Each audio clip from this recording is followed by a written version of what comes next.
ગોપાલ બાદ રાજકોટની વધુ એક નમકીન ફેક્ટરીમાં લાગી ભીષણ આગ। રાજકોટના નાકરાવાડી નજીક કેબીઝેડ ફૂડ કંપનીમાં લાગી ભીષણ આગ। સવારે 9 વાગે લાગેલી આગ અઢી કલાક બાદ મહદ અંશે કાબૂમાં। નમકીન ફેક્ટરીમાં ખાદ્ય તેલનો મોટા પ્રમાણમાં જથ્થો હતો, જેના કારણે પળવારમાં આગે રૌદ્ર સ્વરૂપ ધારણ કર્યું। 5 કિલોમીટર દૂર સુધી જોવા મળ્યા ધુમાડાના ગોટે ગોટા। 4 થી વધુ ફાયર ફાઇટરની મદદથી આગ ઉપર કાબુ મેળવવામાં મહદ અંશે સફળતા। આ વિશે વધુ માહિતી આપવા આપણી સાથે જોડાઈ ચૂક્યા છે રાજકોટથી અમારા સંવાદદાતા। આ આગ જે લાગી હતી, કઈ રીતે આ આગ મહદ અંશે કાબૂમાં આવી ચૂકી છે, અત્યારની સ્થિતિ શું છે, કેટલા ફાયર ફાઇટર્સ કામે લાગેલા છે? ચોક્કસ આગની ઘટના રાજકોટના નાકરાવાડી વિસ્તાર જે પીપળિયા ગામ આવેલું છે, ત્યાં ફેક્ટરી આવેલી છે। મહદ અંશે આગ કાબૂમાં આવી ગઈ છે। ફાયર વિભાગના અધિકારીઓ અને જે ફાયર બ્રિગેડના જે જવાનો છે સવારથી જહેમત ઉઠાવી રહ્યા છે, પરંતુ સમગ્ર જે ઘટના બની છે, ઘટનાને લઈને જે ફાયર વિભાગ અને પોલીસ વિભાગ દ્વારા તપાસ શરૂ કરવામાં આવી છે। જેસીબીની પણ મદદ લેવામાં આવી રહી છે। ફાયર વિભાગના જે અધિકારીઓ છે તે પણ પહોંચ્યા છે। સમગ્ર ઘટના જે કેબીઝેડ ફૂડ છે તેની અંદર આ આગની ઘટના બની છે। આગમાં જોઈ શકાય છે કે ધુમાડાના ગોટે ગોટા દૂર દૂર સુધી જોવા મળી રહ્યા છે, પરંતુ જે મહદ અંશે આગની ઘટના અત્યારે જે કાબૂમાં આવી હોય તે પ્રમાણેના અત્યારે દ્રશ્યો સામે આવી રહ્યા છે।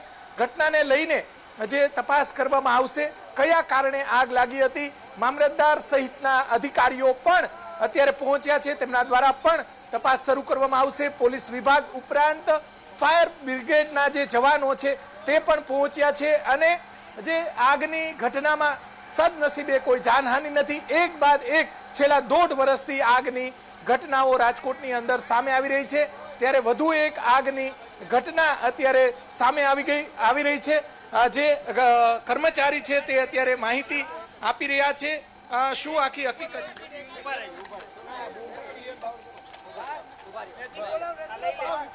શું ઘટના બની છે?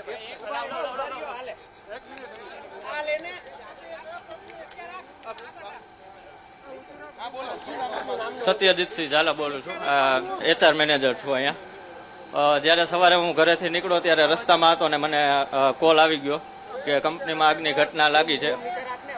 એના કારણે મેં તરત ફાયર બ્રિગેડમાં જાણ કરેલી અને જેટલા મેક્સિમમ ફાયર બ્રિગેડના જે વાહન છે એ પહોંચી શકે એવી વ્યવસ્થા કરાવેલી છે। અને અત્યારે તમે જોઈ શકો આગ ઉપર કાબુ મેળવવાના પૂરતા પ્રયાસો ચાલુ છે। આપણે કંપનીમાં ટોટલ 200 થી 250 માણસો છે, બધાને સેફલી બહાર કાઢી લીધા છે। કોઈ જાનહાનિની કોઈ ઘટના નથી। એ હજી સુધી કારણ બંધ છે, કઈ જાણવા મળ્યું નથી, કારણ કે આગ એટલી ફેલાઈ ગઈ। હા, એટલે ખાલી એટલી જ જાણ થઈ શકી કે આગ લાગી છે, એટલે મેં તરત જ ફટાફટ જાણ કરેલી છે ફાયર બ્રિગેડમાં। મને 9:15 આસપાસ ફોન આવેલો કે આગની ઘટના બની ગઈ છે, તો મેં તાત્કાલિક ફાયર બ્રિગેડમાં જાણ કરેલી। જે HR મેનેજર અત્યારે પહોંચ્યા છે લાઈવ, શું આખી ઘટના કેવી રીતે બની એ પહેલેથી વાત કરો।